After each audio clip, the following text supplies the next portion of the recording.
You're kidding. Mr. Computer Head. We're live, and you give me the spinning ball of death on my Big Apple computer? On my... That's not very nice. It's amazing to me. Very seldom do we have the ball of death on the Apple. Let's see what's going on. Sorry about our little interruption there.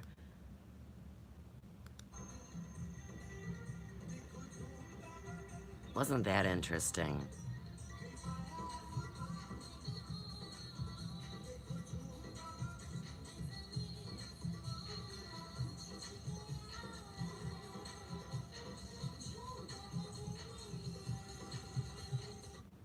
Oh, we have it again.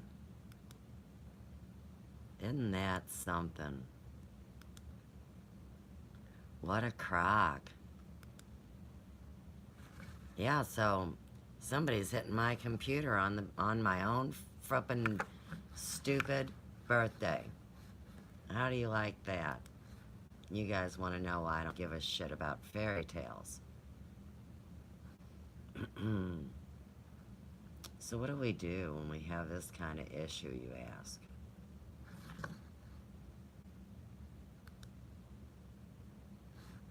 Yeah. That's great. That's great. It is my birthday.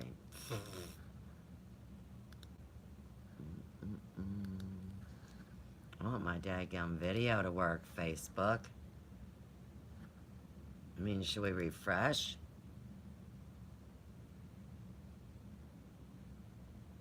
Oh. Well, this is mine. This is the video.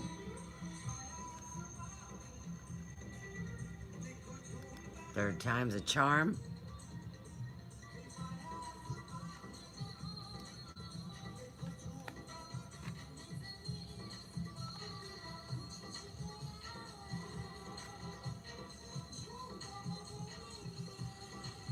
Now keep going.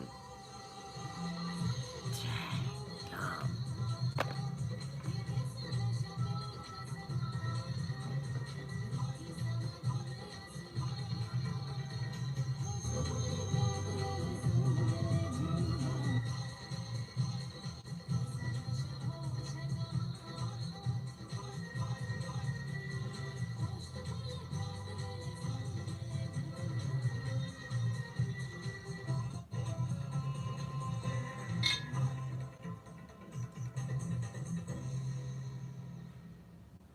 Welcome to tonight's show, everybody. I'm gonna get that in my playlist really quick. I love that one. Sue's World Movie Shorts. Okay. It's way at the bottom of my playlist. Now, you know I'm not one to get into fairy tales. And I surely had a spooky life growing up. But tonight we're going to get in some insight into why princesses don't have parents. But anyhow, under the Fair Use Act of 1976, I bring this forward as education. I mean, I'm doing spiritual research here because I know who my real parents are, and I've talked about it extensively on my show, Sophia's Emporium, with me, Suze. So, we're going to get all this started. And then, of course, I'll be bringing in my commentary, as always. Enjoy the show. Extremely forward-minded. Listening to a podcast broadcast, it occurs to me that I want to have a brief conversation regarding Disney princesses and why they don't have parents. I've known for years, being part of the YouTube community and just being very interested in spirituality and the work of various preachers and researchers and investigators regarding regarding the influence of Disney upon children and Disney agendas and Harry Potter agendas. And one of the things that I constantly hear is this notion that that the Disney Corporation has a special interest in bizarrifying children and or doing MK Ultra programming to them, or being involved The in American Council to the Improve social Our Neighborhoods. agenda. And a lot of it turns on this notion, It's and it's a nice. theme that we see oftentimes regarding the quote-unquote Disney princesses For the purpose and of their better lack of living in parents. our This homes became a joke and neighborhoods in the recent for movie all Ralph. I think Ralph global Breaks the Internet, citizens. where Ralph has a moment in time where he gets to meet the Just collective Disney Americans, no. princesses. He mentions he doesn't have a mother or father, and they all say, "We don't either."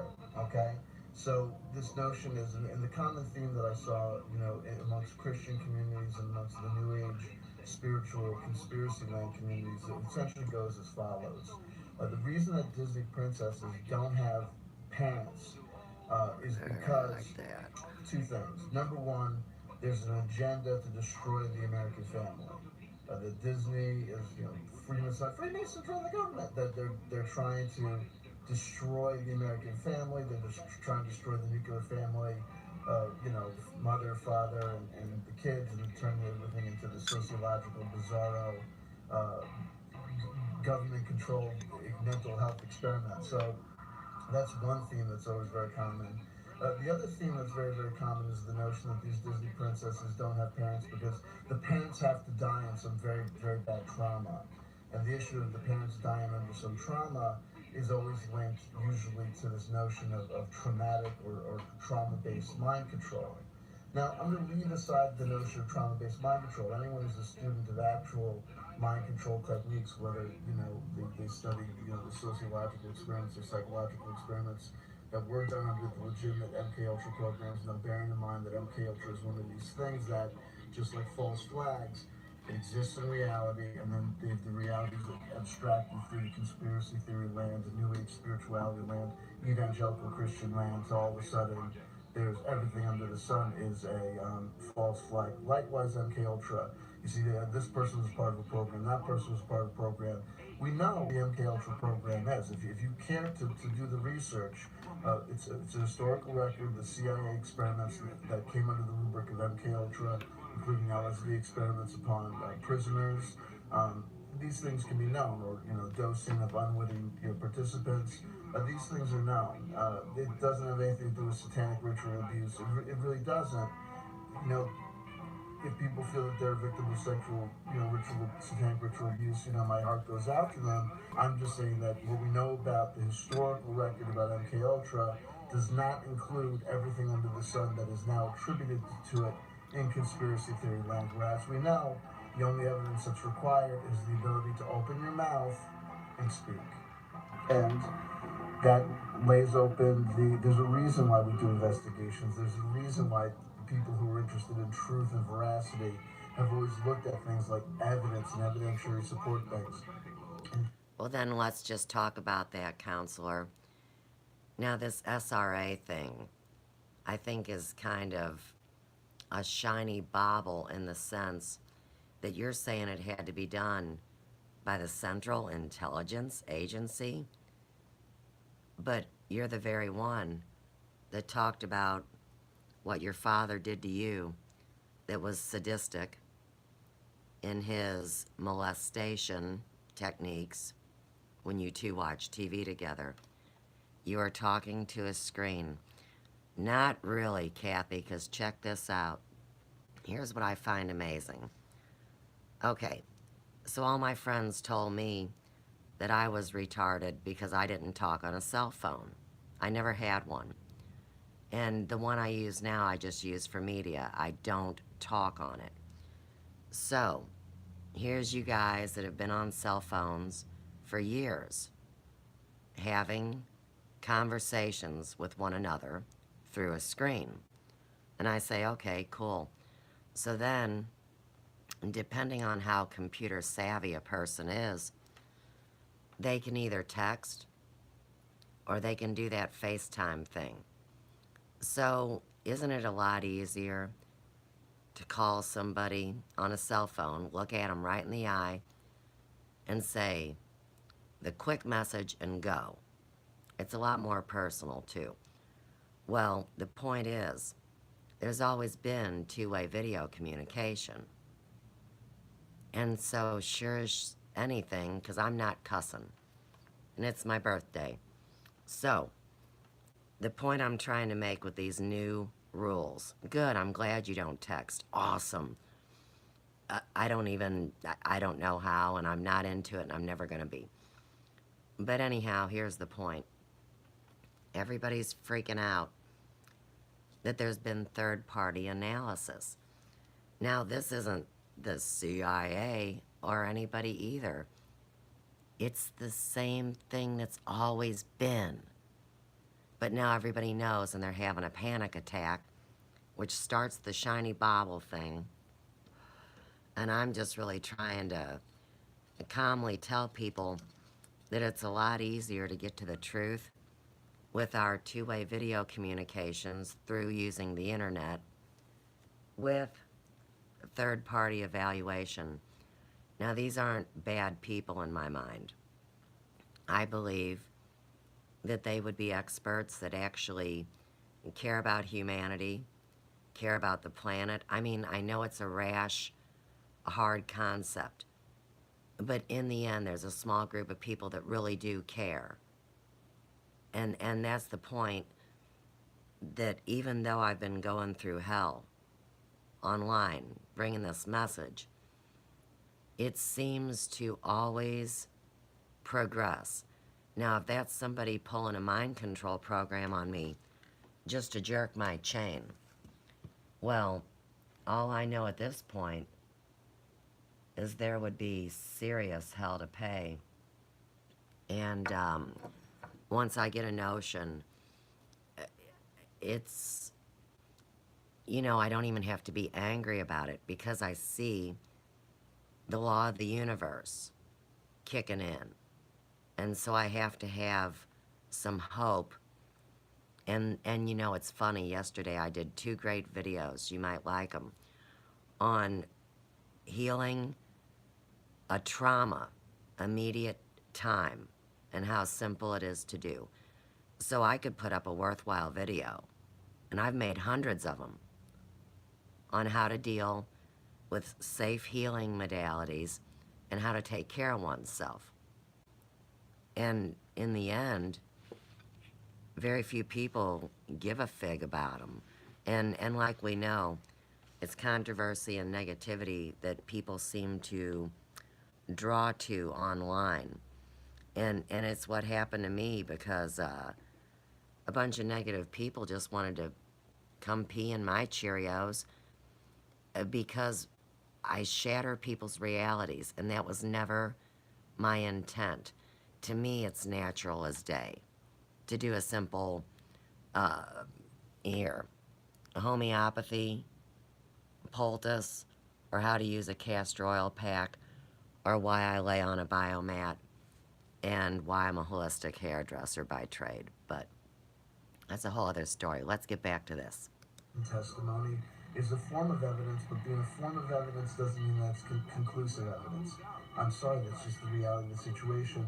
If you want to think about things logically and reasonably, and if you accept the fact that thinking about things logically and reasonably is a good way to approach life, if you want to separate fact from fiction, true from false. This is the way the winners do it. This is the way that high-achieving people have determined how to figure out how to do things successfully versus wasting their time knocking their head against the wall, repeating and repeating silly actions that lead to nowhere. So look, my arguments are going to be presented just like the certain arguments have already been presented so far. My apology for the shaky camera. And you may find my arguments persuasive. You may find my arguments unpersuasive.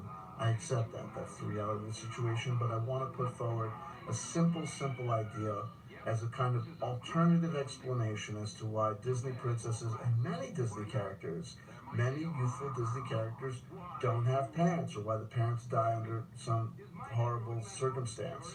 Okay. It has to do with writing conventions. Disney knows that they are making their movies to speak to and to message to and communicate with the youth, a youthful audience. Therefore, they're going to design protagonists, they're going to write protagonists that are designed to appeal to children, that children can identify with. You see a movie like Star Wars, predominantly geared to a certain type of audience. You're going to see heroes presented, heroes like Han Solo or Luke Skywalker, the hero on the hero's journey. And they're going to systematically usually be designed to speak to, or successful movies will be found to speak to an audience. And one of the ways that you speak to an audience is by having a protagonist that the audience can relate to. So Disney is making films for kids, a completely legitimate endeavor there's been since time immemorable. There have been stories for men, stories for women, stories for adults, stories for the elderly, and stories that speak and communicate and try to teach children. Okay? So we're going to start off with the premise that the majority of Disney princesses are going to resemble the audience to which they're supposed to be speaking to, an audience of youth. Therefore, Disney princesses, by and large, are usually adolescents or pre-adolescents. Hey, why don't they have parents? Why don't they have parents? And why do the parents die under these horrible circumstances? It's mass mind control. It's trauma-based mind control. Or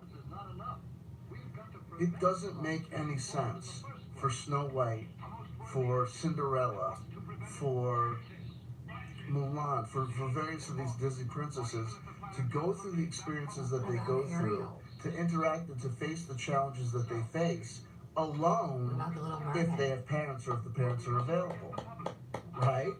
Because if the parents are available, Snow White's parents were in the picture, Cinderella's parents, mom and dad were in the picture, if, pick a Disney princess, you know what I mean? Like, if, who's the other one?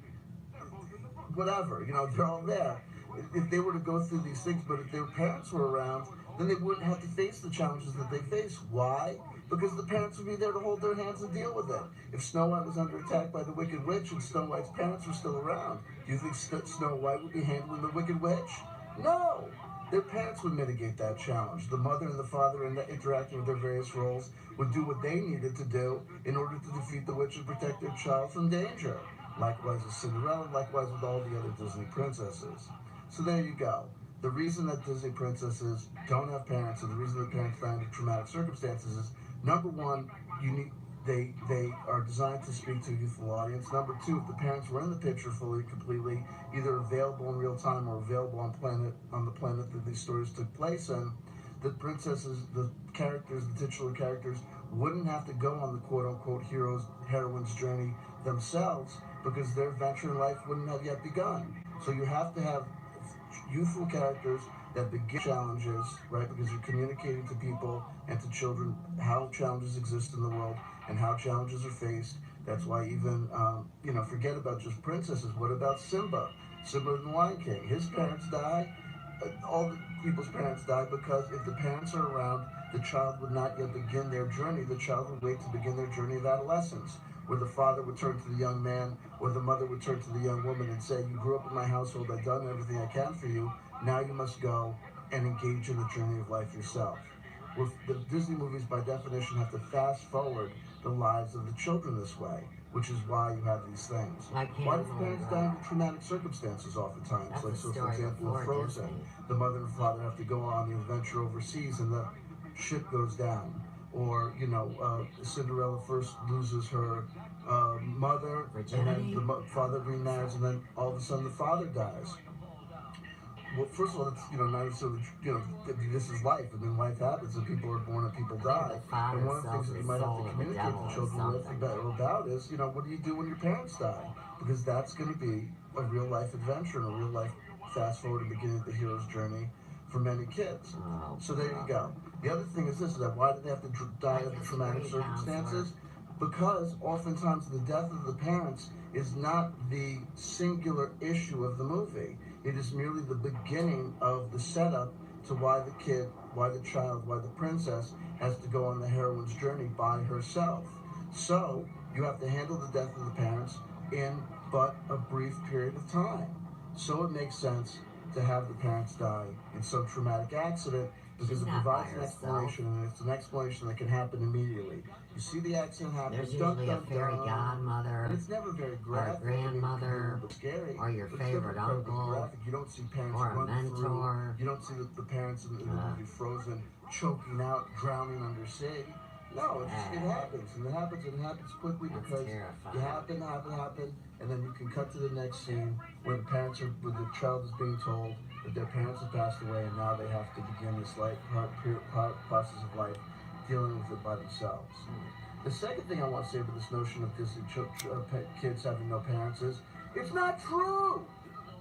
If you look at all the people that qualify as a Disney parent, including Merida, including Pocahontas, including Ariel, the Little Mermaid, many of these kids do have parents. The parents are either not available because of a very series of life circumstances, or only one parent is available. Ariel has a dad.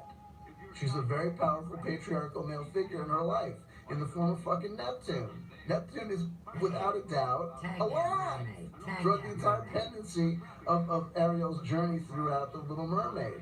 I am not that familiar with Mulan, but if you go to the character of Merida in the movie Brave, which is not, people make a deal about it not being exactly, she's not exactly a Disney princess.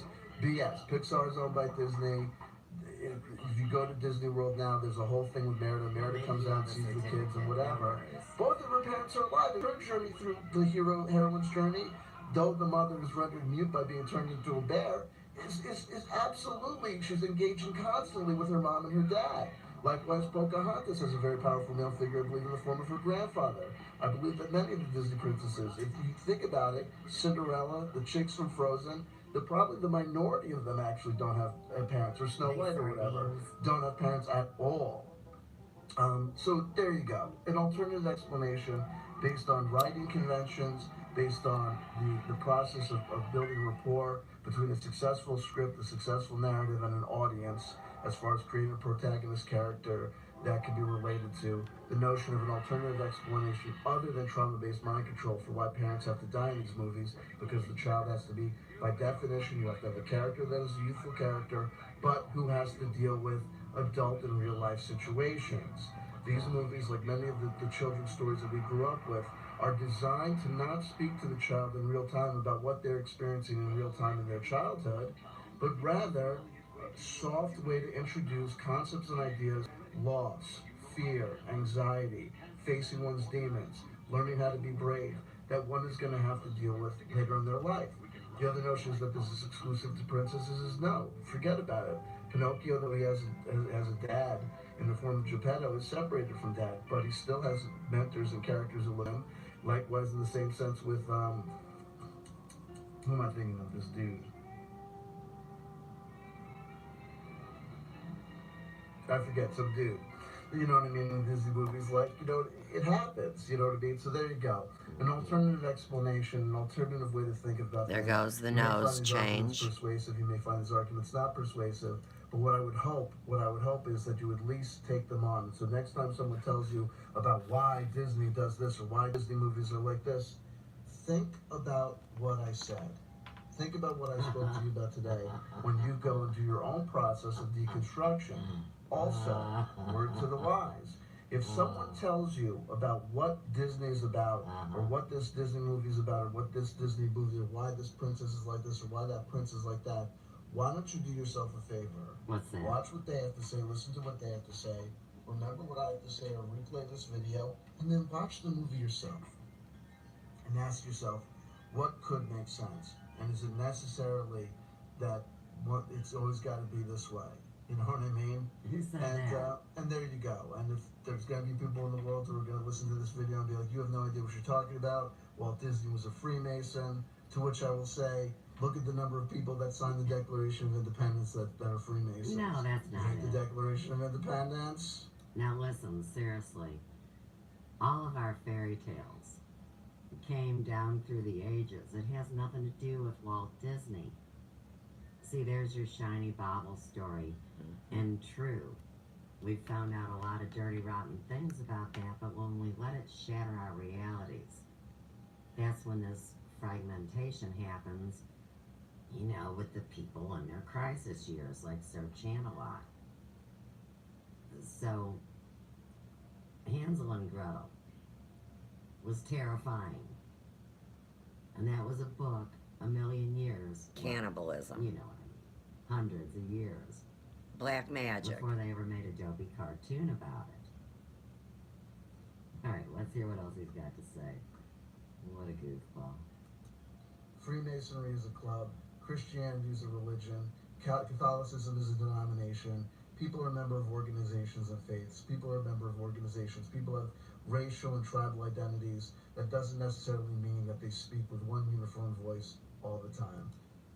Which is why a religion like Commonwealth chanting is very dangerous to the health of the planet, because you can't give someone absolute freedom to choose what they will bring into the group, while on the other breath you can also stop them from chanting if they don't abide by the procedures on 8 or 9 pieces of paper, and they're going to unite all the timeless things that have to do with religion. Well, every religion had been compromised. So you see, he's just making a big trouble sandwich, and it's really a Big cover-up circle, to his big true wheel. reason for being online. It was never the religion. I love you. I'm CW Chanter. I hope you enjoyed this video. I love you. I love you. I love you. Me love you long time. Disney Yeah. princesses for the win. Who's yours? Who's your favorite? Talk to me in the comment section below, and maybe we'll redress this issue if additional comments generate worthy ideas to be talked about. Or Has given me the yellow bar, which I don't see any need for. And this is all public. Now, Windsor says that CW's his favorite princess and thinks that's funny. I don't know how many guys would find that funny. I mean, should we put up Boo Boo Kitty? Okay. See, because to me, if you're a princess, maybe you want to have this. Alright.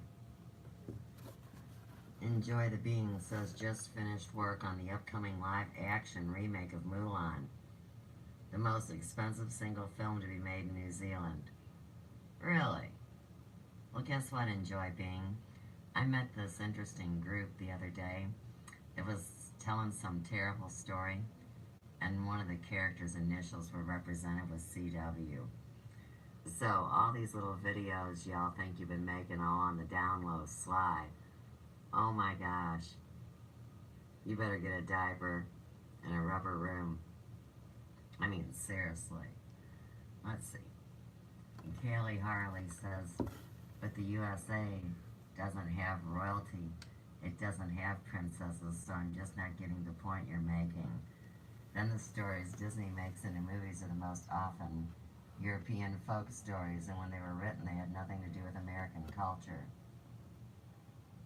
Well, Callie, I mean, they're gonna say I'm American and just straight up painting your ass redhead with white skin, you know?